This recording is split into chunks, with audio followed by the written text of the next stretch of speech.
Assalamualaikum warahmatullahi wabarakatuh. Shalom, Om Swastiastu, Namo Buddhaya, salam kebajikan. Oke, selamat pagi semuanya. Pertama-tama kami mengucapkan terima kasih banyak buat dosen mata kuliah kami, Ibu Yusreni Sabri, yang selama ini sudah memberikan media pembelajaran, mengajar, sehingga pada kali ini kami telah menyelesaikan tugas pertama sebelum UTS, yaitu proposal kewirausahaan. Nah, pada media pembelajaran kali ini kami akan membahas mengenai proposal kewirausahaan bisnis model Canvas. Nah, ketujuan kami mempresentasikan proposal ini karena supaya kita semua bisa tahu bagaimana itu pengertian bisnis model Canvas, bagaimana itu tujuannya, dan bagaimana kita bisa mempergunakan BMC ini dalam kehidupan kita sehari-hari, terkhusus buat orang-orang yang mempunyai entrepreneur dan mempunyai perusahaan sendiri. Untuk itu kami dari kelompok 3, saya sendiri Eben Maranatha Zega. Perkenalkan, nama saya Eka Putri Surya. Perkenalkan, nama saya Trisa Selin Paedongan. Perkenalkan, nama saya Lira Adela. Perkenalkan, nama saya Kamelina Safira. Baik teman-teman semua, langsung saja kita masuk pada pembahasan pertama, yaitu pengertian dari bisnis model Canvas.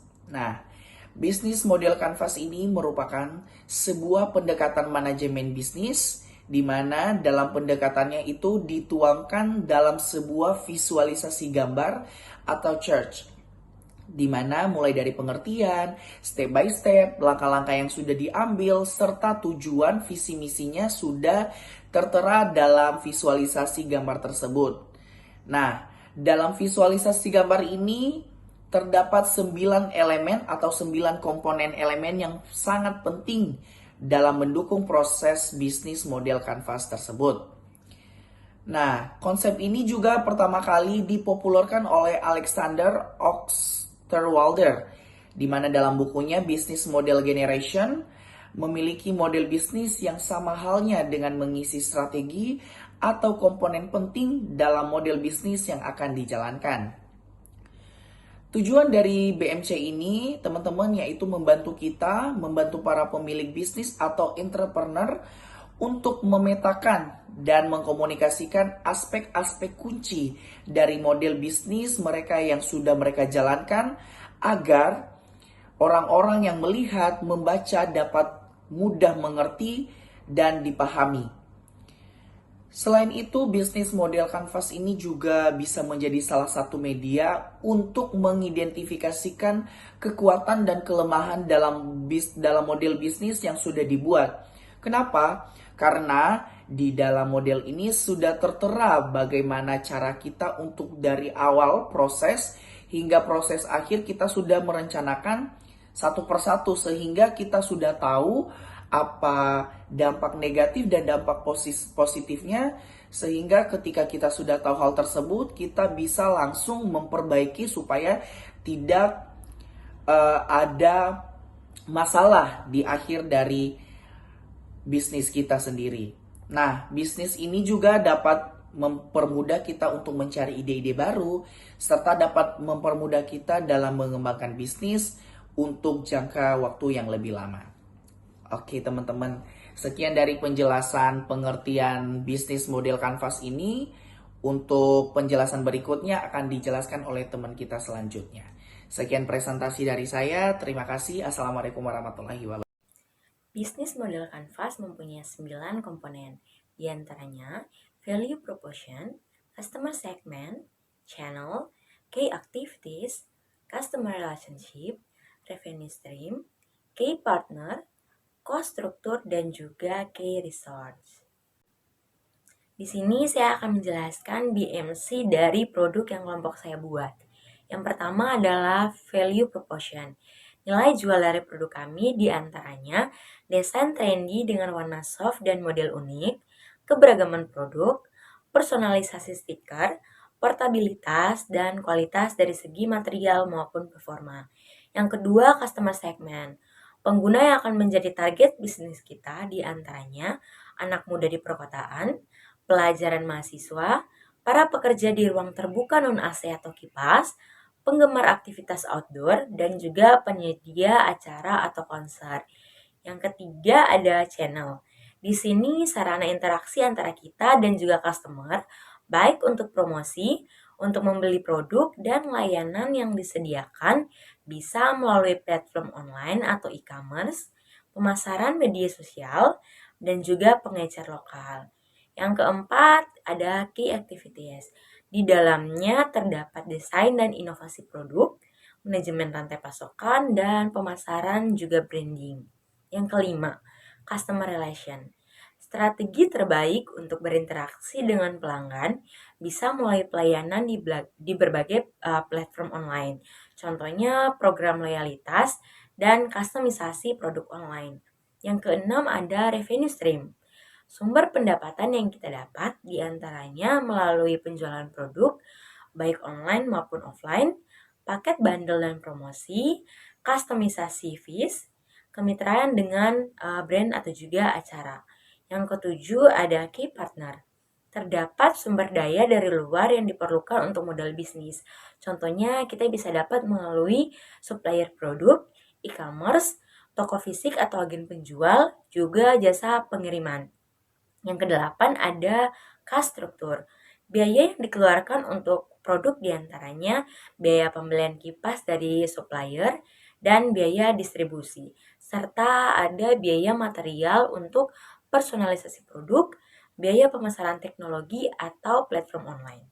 Nah, yang terakhir ada key resource. Sumber daya yang harus direncanakan dan harus direalisasikan untuk mendapatkan value proposition ialah stok produk, material kustomisasi, teknologi atau e-commerce, dan juga gudang serta distribusi. Selanjutnya adalah value proposition. Menawarkan produk kipas dengan desain yang mengikuti pasar anak muda, seperti pemilihan warna pastel yang saat ini menjadi tren dan fokus desain menarik yang fresh.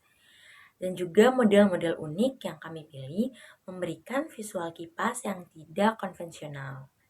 Keberagaman produk menjadi keunggulan utama bagi kami dengan menawarkan berbagai jenis kipas, sehingga memberikan pelanggan pilihan yang lebih luas, memungkinkan mereka untuk menyesuaikan kipas sesuai dengan kebutuhan dan gaya hidup mereka. Nah, selanjutnya opsi personalisasi stiker pada kipas ini memberikan pengalaman kustomisasi tersendiri yang membangun ikatan emosional antara pelanggan dan juga merek. Yang selanjutnya adalah fokus pada portabilitas dan kesenangan melalui kipas mini yang ringan dan mudah untuk dibawa. Selanjutnya penekanan pada kualitas yang dapat diandalkan baik dari segi material maupun juga segi performa produk. Nah, lalu poin kedua ada customer segment. Dalam mencermati kebutuhan konsumen, kami memetakan beberapa segmen pelanggan yang memiliki karakteristik khusus. Yang pertama ada anak muda di perkotaan. Menyasar anak muda di perkotaan yang menghargai produk dengan desain menarik, praktis, dibawa dan senang mengekspresikan diri melalui barang-barang yang bisa di-custom atau dipersonalisasikan. Mereka mencari produk yang tidak hanya fungsional, tetapi juga mampu mencerminkan gaya mereka. Kipas angin kami, kipas kipas angin kami dengan personalitas stiker menjadi opsi yang sesuai dengan kebutuhan mereka. Nah, lalu yang kedua ada pelajar dan mahasiswa. Para pelajar dan mahasiswa seringkali berada dalam perjalanan baik itu dari kampus sampai ke rumah sehingga mereka membutuhkan sesuatu yang praktis dan portable. Kipas kipas yang kami buat ini diharapkan dapat menjadi aksesoris yang menarik dan fungsional di sepanjang perjalanan mereka. Nah, lalu yang ketiga ada para pekerja. Kipas mini yang portable ini cocok untuk para pekerja yang menginginkan kesejukan di tempat kerja yang tidak ada kipas, non-AC atau ruang kerja yang terbuka. Mereka memerlukan kesejukan di tempat kerja, terutama dalam situasi di mana pendingin udara tidak mencakupi. Oleh karena itu, kipas angin kami menjadi solusi praktis untuk menyegarkan diri mereka di tengah rutinitas pekerjaannya. Lalu yang selanjutnya ada penggemar aktivitas outdoor. Bagi para penggemar aktivitas outdoor ini seperti hiking, camping, festival musik, kipas kipas kami ini menjadi kawan yang tak tergantikan di tengah panasnya cuaca dengan ringkas dan portable. Kipas ini memberikan kesejukan yang sangat dibutuhkan, memastikan pengalaman outdoor mereka tetap tetap nyaman dan menyenangkan. Lalu poin selanjutnya ada penyedia acara atau konser. Kipas kami tidak hanya menjadi produk penyejuk, tetapi juga jadi opsi merchandise yang menarik untuk menyelenggarakan acara konser. Desain yang kecil membuatnya mudah untuk ditempatkan di lokasi dengan mobilitas yang tinggi, seperti venue konser, tempat seminar, pernikahan, workshop, dan acara lainnya. Produk ini juga dapat memberikan kenyamanan kepada peserta acara sambil menjadi souvenir yang unik dan fungsional. Ada channel platform online atau e-commerce menggunakan platform e-commerce termuka seperti Shopee, Tokopedia, dan Lazada untuk menjangkau pelanggan secara global. Dengan menjual lewat platform online, maka kita dapat menyediakan akses yang mudah bagi pelanggan sehingga bisa mendapatkan produk walaupun berada di lokasi atau wilayah yang jauh. Selain itu juga pengguna platform online juga memungkinkan sistem pembelian secara online yang nyaman dan transparan bagi pelanggannya. Lalu yang kedua ada pemasaran lewat media sosial, di mana mempromosikan produk dengan postingan online secara visual menarik. Berbagai sosial media seperti Instagram, Facebook, Twitter, dan juga TikTok. Dengan ini kita dapat memanfaatkan daya tarik visual untuk menarik perhatian pelanggan potensial dan memungkinkan interaksi langsung. Lalu yang ketiga ada pengecer lokal, di mana menjalin kerjasama dengan toko lokal seperti toko hadiah, menampilkan dan menjual produk secara langsung karena dapat menjangkau pelanggan yang lebih suka pengalaman belanja langsung dan memperluas jangkauan pasar ke komunitas. Nah, selanjutnya ada customer relationship, di mana layanan pelanggan personal seperti customer service menyediakan layanan pelanggan yang responsif dan ramah melalui berbagai saluran termasuk platform e-commerce seperti Shopee dan Tokopedia, serta media sosial seperti Instagram, Twitter, WhatsApp, dan TikTok. Lalu ada program loyalitas. Mengimplementasikan program loyalitas memberikan insentif kepada pelanggan setia seperti diskon eksklusif, akses awal bagi produk baru yang meningkatkan preferensi pelanggan. Lalu yang ketiga ada kustomisasi produk. Menyediakan platform online yang mudah digunakan di mana pelanggan dapat memilih warna, desain, dan fitur tambahan untuk kipas mereka dapat dilakukan dengan memberikan berbagai opsi kustomisasi. Selanjutnya yaitu revenue streams, di mana di dalam revenue streams terdapat 4 poin yang akan saya bahas. Yang pertama yaitu penjualan produk. Pendapatan utama berasal dari penjualan kipas elektrik mini serta kipas tangan dengan desain yang menarik. Lalu yang kedua itu ada paket bundling dan promosi. Kami menawarkan paket bundling atau promosi khusus seperti diskon untuk pembelian dalam jumlah tertentu atau paket kombinasi beberapa jenis kipas. Dan yang ketiga ada customization fees atau biaya tambahan dari personalisasi, yang dimana kami menawarkan layanan customisasi dengan biaya tambahan, memberikan pelanggan opsi untuk personalisasi produk sesuai keinginan mereka. Dan yang keempat ada kemitraan dengan brand atau acara tertentu. Melalui kemitraan dengan merek atau acara tertentu, kami dapat menawarkan edisi khusus atau kipas dengan branding khusus. Selanjutnya yaitu ada key partners, di mana di dalam key partners terdapat 4 poin yang akan saya bahas. Yang pertama yaitu ada supplier produk, di mana kami akan melakukan kerjasama dengan pemasok kipas untuk memastikan pasokan yang stabil dan kualitas produk yang baik. Lalu yang kedua itu ada platform e-commerce. Kami akan bermitra dengan platform e-commerce tertentu untuk memperluas jangkauan penjualan dan mencapai lebih banyak pelanggan. Dan yang ketiga itu ada toko fisik atau agen penjualan. Selain dari platform e-commerce, kami juga akan menjalin kemitraan dengan toko fisik atau agen penjualan untuk memperluas distribusi produk. Lalu yang keempat itu ada jasa pengiriman, di mana kami akan bekerja sama dengan perusahaan pengiriman untuk memastikan pengiriman tepat waktu dan efisien kepada pelanggan. Dalam bagian cost structure, kami memiliki beberapa komponen biaya kunci yang diperhatikan. Yang pertama adalah pembelian produk jadi. Nah, ini mencakup biaya pembelian kipas elektrik mini dan kipas tangan dari pemasok atau toko grosir. Nah, tentunya kami akan menjalin kemitraan yang kuat dan strategis dengan pemasok atau toko grosir tersebut untuk memastikan bahwa pasokan kami berkualitas dengan harga yang kompetitif. Yang kedua adalah biaya personalisasi. Nah, terdapat biaya terkait dengan proses personalisasi seperti pembelian stiker, biaya desain tambahan, dan biaya tenaga kerja yang terlibat dalam proses ini.